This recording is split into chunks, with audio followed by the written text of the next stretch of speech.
মুক্তিযুদ্ধে ব্যবহৃত যেসব রেডিও আছে, মুক্তিযুদ্ধের সাথে সম্পৃক্ত যে ধরনের রেডিও আছে, সে ধরনের রেডিও আমি সংগ্রহ করি। কারণ হচ্ছে আমার বাবা একজন বীর মুক্তিযোদ্ধা এবং একজন রেডিওর মেকার। যখন আমি ছোটোকালে যুদ্ধের পর যখন ছোটোবেলায় আমি আমাদের রেডিও সারাইয়ের দোকানে বসে থাকতাম, তখন দেখতাম অনেক সময় অনেক মানুষ অনেক রেডিও নিয়ে আসতো, যেসব রেডিওর সাথে মুক্তিযুদ্ধের সাথে সম্পৃক্ত ছিল। মুক্তিযুদ্ধের খবর শুনতেন, বিভিন্ন মুক্তিযুদ্ধের অনুষ্ঠান, রণসঙ্গীত, বঙ্গবন্ধুর ভাষণ শুনতেন।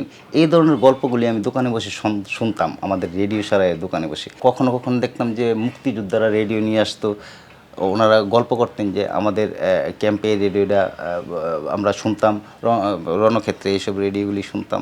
মানে রেডিওর সাথে আমাদের মহান মুক্তিযুদ্ধের সাথে নিবিড় একটা সম্পর্ক আছে।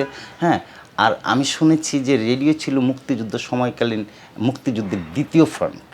হ্যাঁ, তারপর আপনি মনে করেন যে রেডিওর সাথে আমাদের সাথে সংস্কৃতি, আমাদের আমাদের সৃষ্টি, আমাদের আমাদের কালচার, আমাদের জ্ঞান বিজ্ঞান, মানে সব কিছু জড়িত আছে রেডিও। তো আমি ছোটোবেলায় প্রথমে সংগ্রহ করতাম ডাকটিকেট, মার্বেল, এইটা সেটা সংগ্রহ করতাম। তারপর আমি একদিন, আমি তখন ক্লাস 2-তে পড়ি, তো বগল দাবাই করে বই নিয়ে তখন আমরা স্কুলে যেতাম। তো যাচ্ছি, আমার আব্বার কাছে গেলাম 50টা পয়সার জন্য, বা আচার টাচার খাবো সেরকম। আব্বু আমাকে 50টা পয়সা দেন। তখন দেখি এক ভদ্রলোক পেয়েছে ভর করে একটা রেডিও নিয়ে আসলো আমাদের দোকানে। তো দেখি ওনার একটা পা নেই। তো আমার কৌতূহল হলো যে ওনার একটা পা কেন, আরেকটা পা কোথায়? আর রেডিও একটা ভাঙাচোরা একটা রেডিও গামছা পেঁচিয়ে নিয়ে আসলো, ঘটনা কী? তো আমি ওখানে দাঁড়িয়ে রইলাম। সেদিন আর আমার স্কুলে যাওয়া হলো না। তো অনেকক্ষণ দাঁড়িয়ে থাকার পর আমি জিজ্ঞেস করলাম, আঙ্কেল আপনার পা একটা কেন? তখন সে আমাকে বলল যে দেখো, আমি একজন মুক্তিযোদ্ধা, যুদ্ধকালীন সময় এই রেডিওটা আমি শুনতেছিলাম, তখন আমার পায়ে গুলিটা লাগে। আমার রেডিওটা হাতে ছিল, রেডিওটা ছিটকে পড়ে গেছে। তারপর আমার সহযোদ্ধারা যখন আমাকে দরাদরি করে আমাকে ক্যাম্পে নিয়ে গেল, তখন আমার রেডিওর কথা মনে আছে। আমি বললাম, ইশারা দিয়ে বললাম আমার রেডিওটা দাও। তখন একজনের রেডিওটা আমাকে দিল, সেই রেডিওটা নিয়ে আমি ক্যাম্পে চলে গেলাম। তারপর বেশ কিছুদিন পর দেশ স্বাধীন হওয়ার পর উনিও সুস্থ হলেন। তারপর দেশ স্বাধীন হওয়ার 7-8 বছর পর আমাদের দোকানে সেই রেডিওটা নিয়ে আসলো সারাই করার জন্য। তো তার কাছ থেকেও আমি মুক্তিযুদ্ধের অনেক গল্প শুনেছি, রেডিওর গল্প শুনেছি, বেতারের গল্প শুনেছি, কী ধরনের অনুষ্ঠান হতো বেতারে, কীভাবে লুকিয়ে লুকিয়ে ওনারা বেতার শুনতেন এবং বেতার শুনে ওনারা উদ্বুদ্ধ হয়েছেন মুক্তিযুদ্ধের জন্য। হ্যাঁ, বা যারা মুক্তিকামী মানুষ ছিল তারা উদ্বুদ্ধ হয়েছে, তারা বিভিন্ন রকমের খবর শুনতে পেরেছে। কারণ তখন তো একমাত্র প্রচার মাধ্যম ছিল রেডিও, রেডিও ছাড়া তো আর মানুষ বুঝতে পারতো না। হ্যাঁ, তারপর আমি বিভিন্ন লোকের মুখ থেকে শুনতে পেরেছি যে আমাদের কালচারের কথা, রেডিওর সাথে আমাদের একটা কালচার ছিল। তাছাড়া সৃষ্টির সাথে সম্পর্ক আছে বেতারের সাথে আমাদের দেশের। কারণ রেডিও বেতার তরঙ্গের প্রথম যে সন্ধান পেয়েছে সে হচ্ছে আমাদের যে দেশের ছেলে, সে হচ্ছে স্যার জগদীশ চন্দ্র বসু, যিনি তরঙ্গের সন্ধান পেয়েছেন সর্বপ্রথম। তারপর আমরা বিভিন্ন ইসে জানতে পারি যে রেডিও আবিষ্কার করেছে অমুকে তমুকে। কিন্তু মূলত রেডিওর যে সূত্রটা, মূল যে তরঙ্গের মাধ্যমে আমরা কথা বলতে পারি, শব্দ আদান প্রদান করতে পারি, সেই সূত্রটা বের করেছে আমাদের দেশের স্যার জগদীশ চন্দ্র বসু। হ্যাঁ, যাক, সব কিছু মিলে আমাদের সৃষ্টি, আমাদের কালচার, আমাদের জ্ঞান বিজ্ঞান, আমাদের মহান মুক্তিযুদ্ধ, সব কিছু মিলে আমি চিন্তা করলাম রেডিও একটা সংগ্রহ করার মতো জিনিস, এটা আমি সংগ্রহ করব। তো তখন আমার বাচ্চা ছেলে আমার আব্বাকে তখন একদিন বললাম, আব্বা আমি রেডিও সংগ্রহ করব। আমার আব্বু একটু হেসে দিলেন, বললো যে রেডিও তো একটা মূল্যবান জিনিস, এগুলি আব্বু সংগ্রহ করবো, কয়টা রেডিও সংগ্রহ করবা?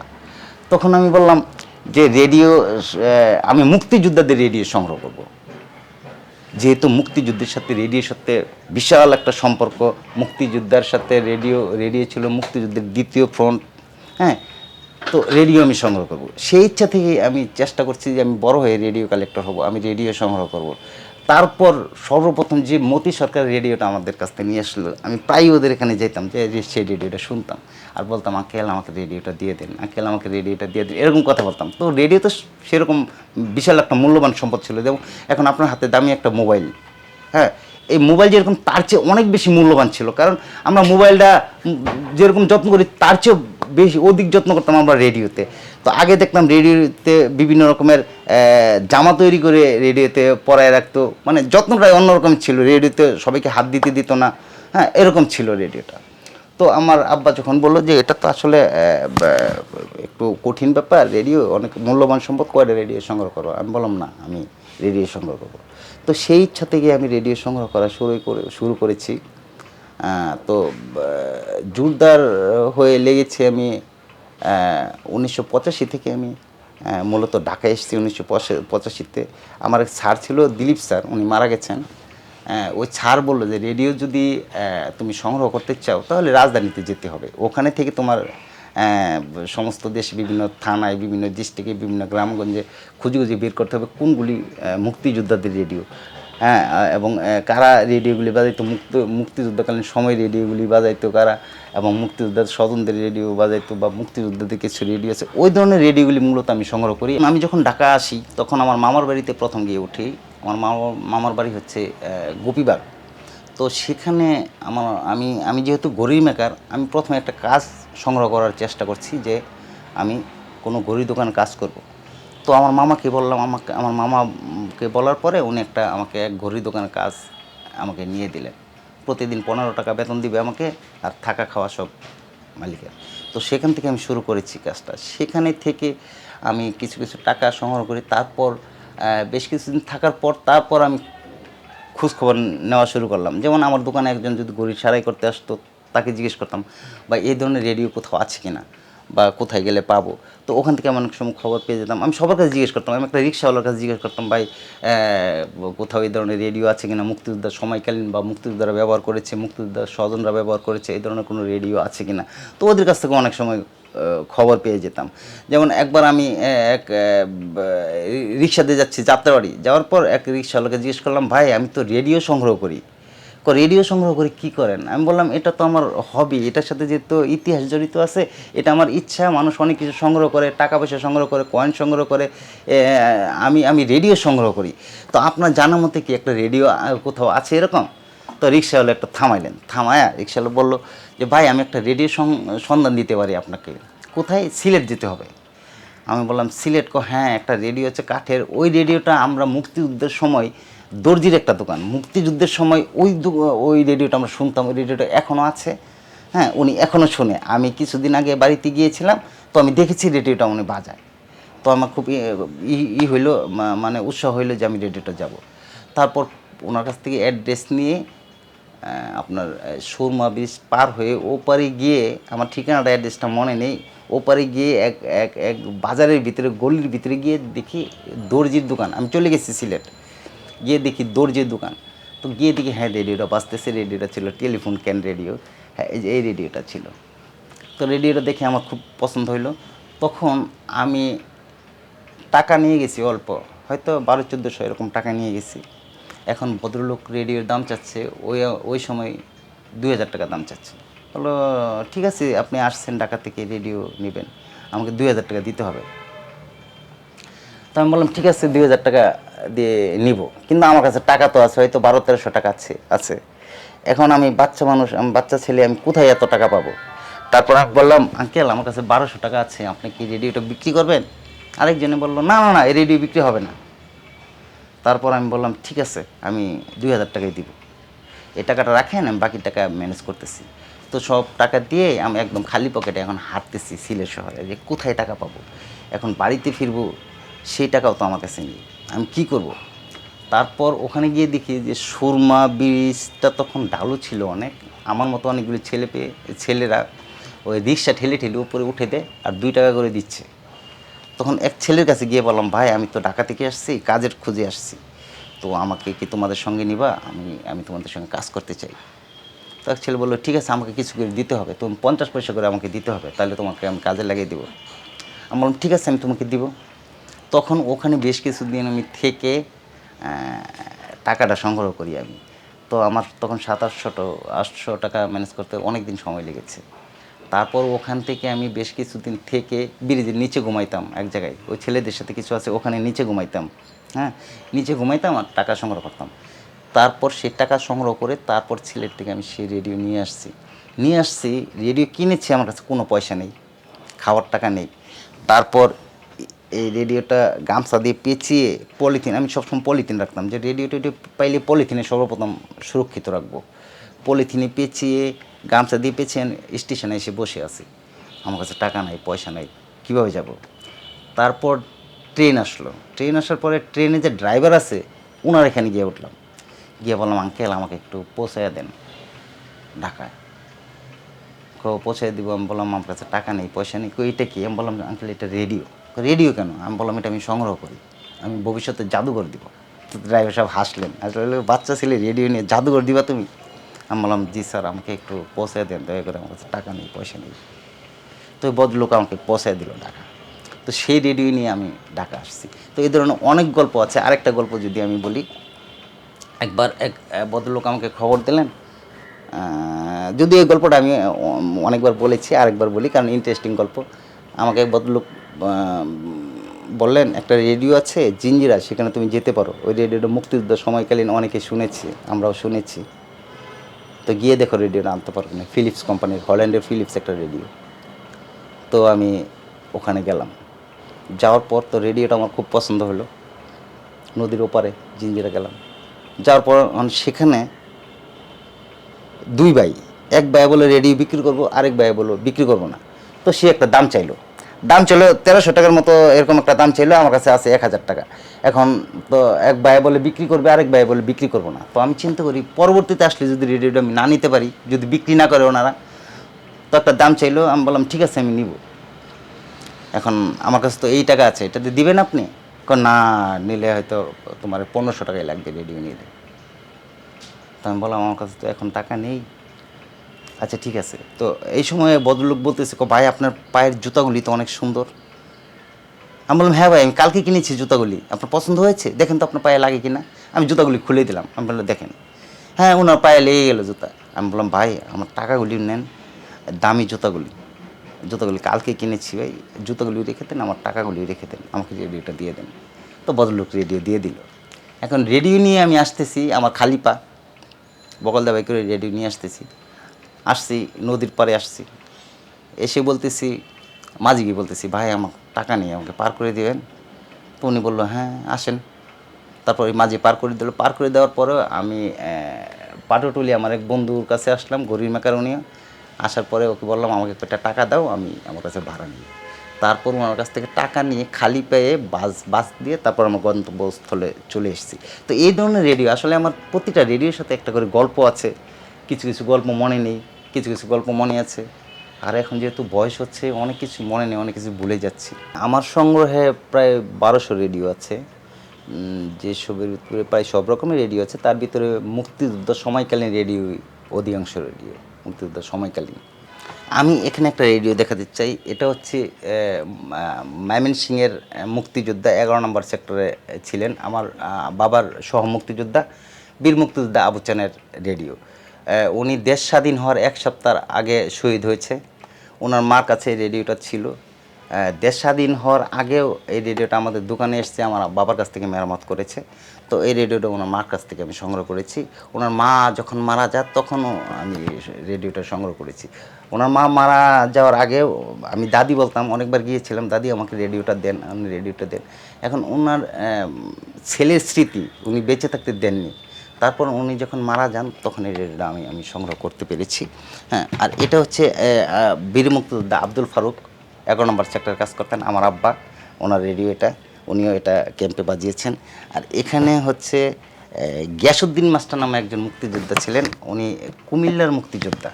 হ্যাঁ, উনিও প্রয়াত হয়েছেন কিছুদিন আগে। হ্যাঁ, তো উনি যখন জানতে পেরেছে আমি এই ধরনের রেডিও সংগ্রহ করি, তখন উনি আমাকে রেডিওটা দিয়ে বলেছেন এই রেডিওটা আমি ব্যবহার করেছি, এই রেডিওটা তুই রাখ। তো আমি এই রেডিওটা রেখে দিয়েছি। হ্যাঁ, বিনিময়ে ওনাকে আমি একটা ঘড়ি দিয়েছিলাম। আর এটা হচ্ছে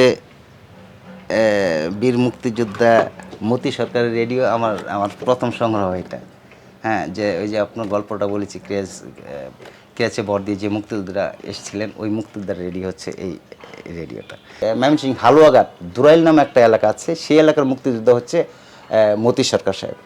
তো এখন আছে কি না জানি না, আমি তো অনেক বছর ওনাকে দেখি না, প্রায় 30 বছর 35 বছর হয়ে গেছে। তো তখন আব্বা একটা রেডিও কিনে দিল ওনাকে।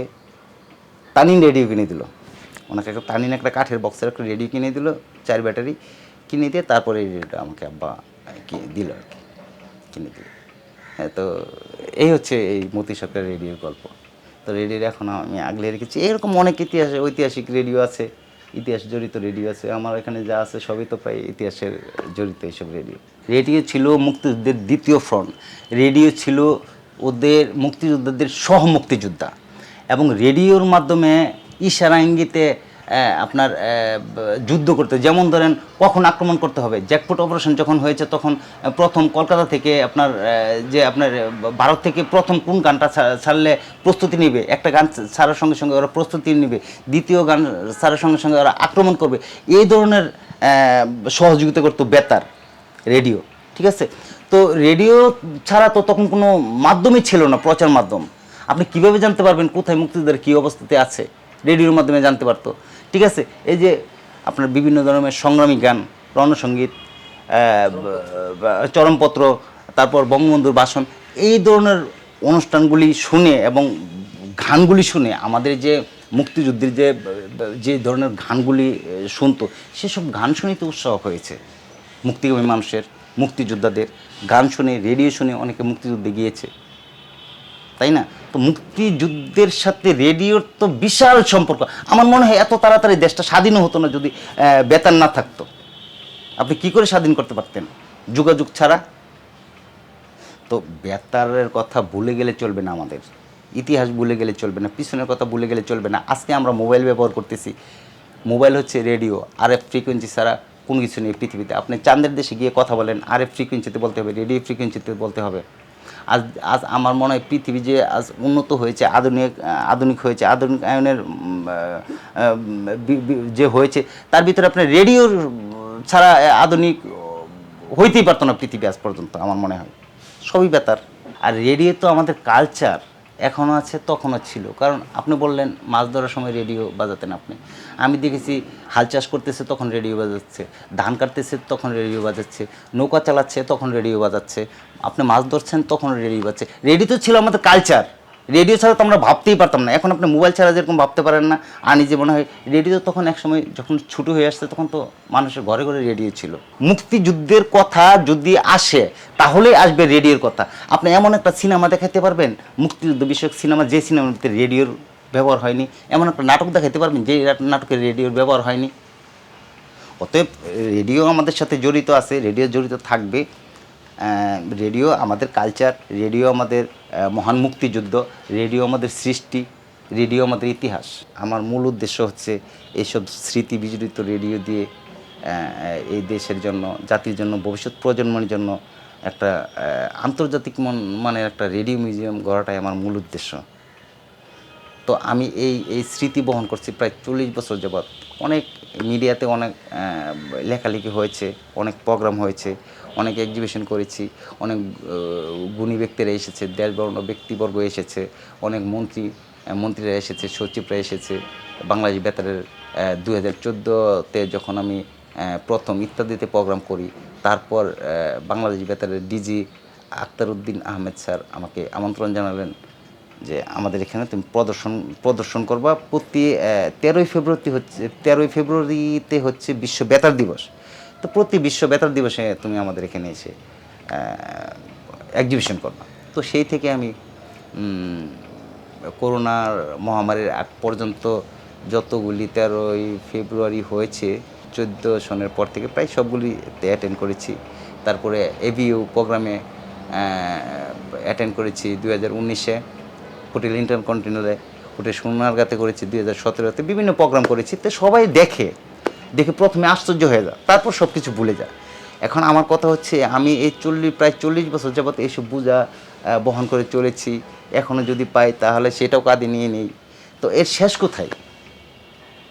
তো সেটাই হচ্ছে এখন আমি শেষ পর্যায়ে দেখেছি অনেক মন্ত্রী মিনিস্টার 2014 পর থেকে যারা তথ্যমন্ত্রী হয়েছে, তথ্য সচিব হয়েছে, সবাই দেখেছে আমার এই প্রয়াস। কিন্তু প্রথমে দেখে অনেকেই অনেক কথা বলে, মোফাজ্জল এটা করে দিব, সেটা করে দিব।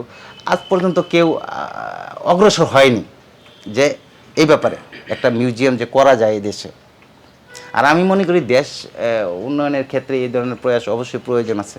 আমি যতদিন বেঁচে আছি কেউ আমাকে সহযোগিতা করুক, আর 40 বছর প্রায় 40 বছর কালেকশন করতেছে, সংগ্রহ করতেছে, এ পর্যন্ত কেউ আমাকে একটা রেডিও দিয়ে সংগ্রহ করবে তো দূরের কথা, কথা দিয়েছে অনেকে, কথা দেওয়ার বেলা অনেকে আছে, হয়তো বা সময়ের অভাবে ওনারা ব্যস্ততার কারণে ওনারা এদিকে নজর দিতে পারে না।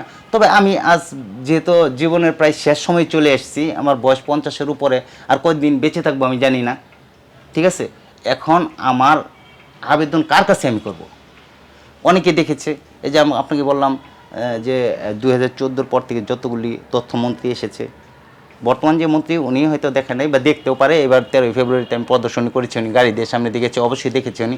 সব মন্ত্রীরা, সচিবরা এবং রেডিওর সাথে সংশ্লিষ্ট যারা আছে সবাই জানে একজন রেডিও কালেক্টর আছে আমাদের দেশে, মোফাজ্জল হোসেন। এখন কথা হচ্ছে এই রেডিওগুলি কোথায় রাখবো, কোথায় রাখি? এই যে ভাড়া বাড়িতে ঢাকা শহরে আমি এত বছর এগুলি পালতেছি, আমার মতো একজন সাধারণ শ্রমিক, আমার পেশা হচ্ছে সাধারণ ঘড়ির মেকার। আমি ঘড়ির কাজ করে, গড়ি মেরামত করে, সেই সব গড়ি বিক্রি করে আমি আমার নিজের সংসার চালাই, তারপর আমি রেডিওগুলি সংগ্রহ করি। এখন কথা হচ্ছে আমি মারা গেলে এই রেডিওগুলি কে দেখবে? তো আমার কথা হচ্ছে এই দেশে অনেক দেশদরদি, আমি চাই এই দেশে অনেক দেশদরদি মানুষ আছে, অনেক শিল্পপতি আছে, অনেক ধনী ব্যক্তিত্ব আছে, এরা ইচ্ছা করলে যে কোনো মুহূর্তে আমাকে একটা জায়গা দিতে পারে রেডিও মিউজিয়াম করার জন্য। মাননীয় প্রধানমন্ত্রীর কাছে আমি বলতে পারি, আবেদন করতে পারি যে মানুষ বেশি দিন বেঁচে থাকবে না, আমাদের প্রধানমন্ত্রী আরও 100 বছর 200 বছর বেঁচে থাকুক, এটা আমি চাই। কারণ এই ধরনের প্রধানমন্ত্রী আমাদের দেশে, বঙ্গবন্ধু কন্যার মতো প্রধানমন্ত্রী আমাদের দেশে প্রয়োজন ছিল, এই জন্য আছে। তো আমাদের সৌভাগ্য, বাঙালির সৌভাগ্য যে মাননীয় প্রধানমন্ত্রী বঙ্গবন্ধুর কন্যার মতো একজন প্রধানমন্ত্রী আমরা পেয়েছি। সেই প্রধানমন্ত্রীর কাছে আমি আবেদন করতে পারি যে আমাকে একটা জায়গা দিন রেডিও মিউজিয়াম করার জন্য। সেটা আমার জন্য আমি কিছু চাচ্ছি না, অথবা আমাকে এটা গ্যারান্টি দেখ যে আমি মারা যাওয়ার পর এই রেডিওগুলি দেখভাল করবে একজন, সেই গ্যারান্টিটা আমি চাই। হয়তোবা আমি তো চাচ্ছি আমার জীবন দশায় আমি একটা রেডিও মিউজিয়াম করে যাই। যদি আমি না করতে পারি তাহলে কে দেখবে এটা, সেই নিশ্চয়তাটা আমি চাই।